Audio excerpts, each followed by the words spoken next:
Hey guys, welcome to the Liberal Hive Mind. Some people just never learn. They have an inability to drop the ego, to admit defeat and simply move on, to take the L and move on. I just recorded a video like 2 days ago talking about how 2023 was the year of everything woke turning to you-know-what. Everything woke turns to shit.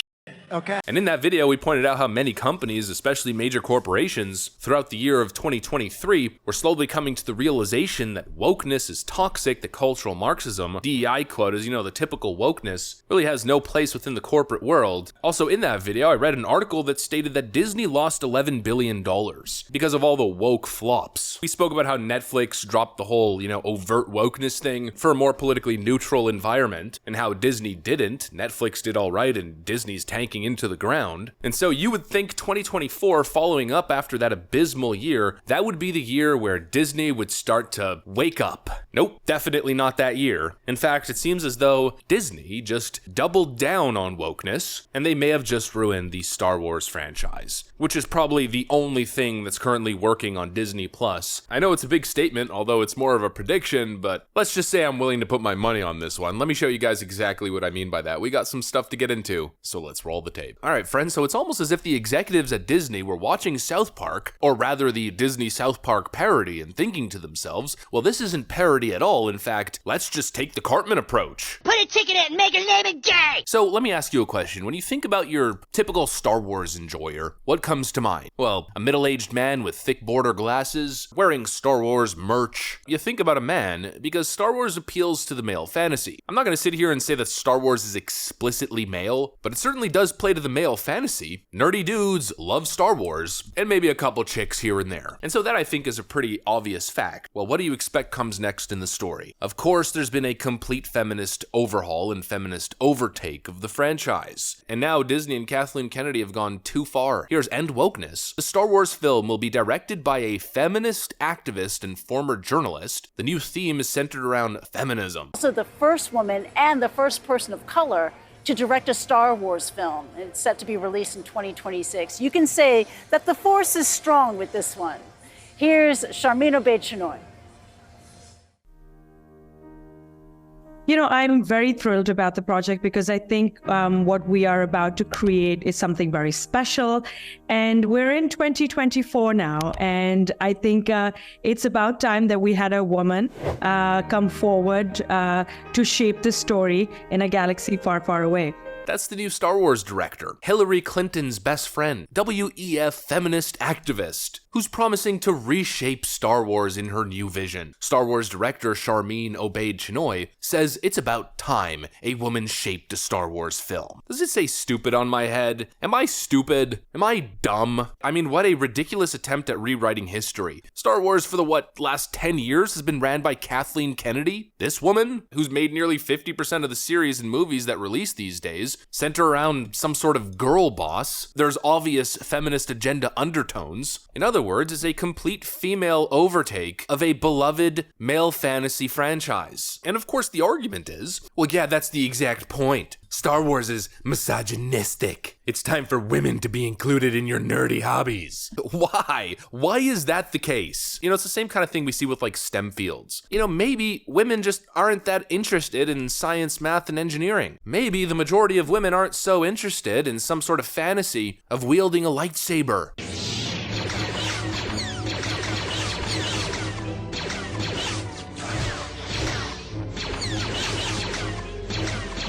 And maybe, just maybe, men are allowed to have things. Is that such a crazy concept? Women have things. Let's say chick flicks and romance flicks. What if men's rights activists were starting to take control of Hollywood and take control of major companies like Disney, started rewriting all of those stories, turning them into American Pie-style comedies? Would that be acceptable? Of course it wouldn't. And if that happened, I'd be the first person to say, yeah, let's not do that. Let's let the women have their thing. There's obviously an anti-male agenda here. You probably know exactly where I'm going with this. What's her name again? Charmin Obaid-Chinoy said this recently during a Women in the World event. What is the balance of activating a force for change, but also trying to permeate that patriarchy, that power structure? And is that a part of the calculation of your art as well, and what's been the reaction to that? Oh, absolutely. I like to make men uncomfortable. I enjoy making men uncomfortable. Not you, just not you. Not you. Point taken, point taken. But, it is important to be able to look into the eyes of a man and say, I am here, and recognize that.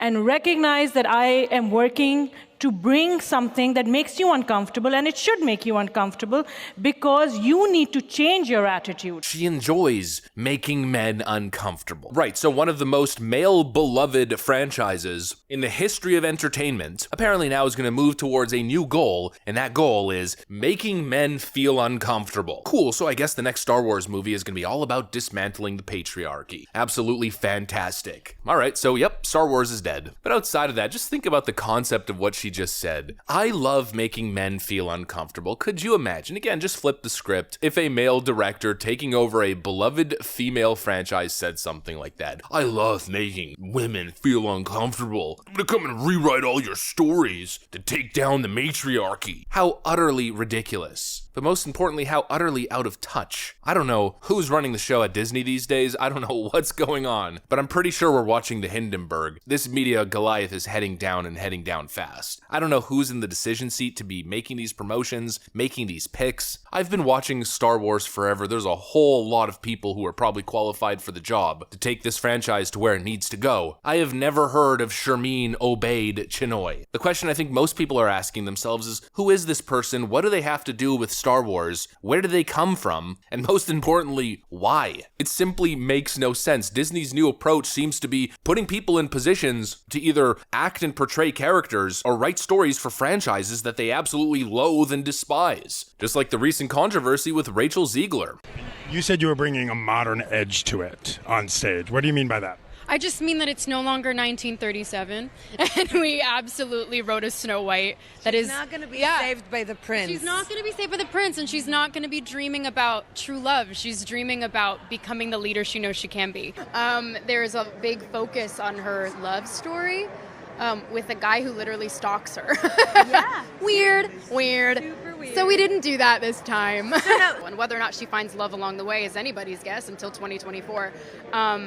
All of Andrew's scenes could get cut. Who knows? It's Hollywood, baby. Who are these people? They obviously don't care about the subject matter. They obviously don't care about the content itself. It seems as though they loathe it. It seems as though they hate it. Why pick them? Is there something that I'm unaware of? Is my assumption that Star Wars is a mostly male space incorrect and the new generation of young girls is more Star Wars obsessed than males? I simply can't believe it. I don't understand the calculus. I guess I'm simply ending the video here with a prediction, the same prediction I made in the intro. Everything woke turns to shit, okay? Star Wars is dead. I mean, it was already pretty bad. The Obi-Wan Kenobi series was absolutely awful. Ahsoka was terrible. The only redeeming series is like season 1 of Mandalorian? And the best piece they've released so far is probably Andor. You know, they've had limited success in their attempt to reboot the franchise, and now it seems as though they're trying to bury the thing for good. Disney is lost, confused. There is no corporation that's drinking the woke Kool-Aid like Disney is, and holy moly, is it one big crashing disaster. Get ready for the complete feminist overtake and overhaul of the Star Wars franchise. Put a ticket in and make her name it gay! That's what I got for you guys on this one. Thanks for watching, and I'll see you on the next one.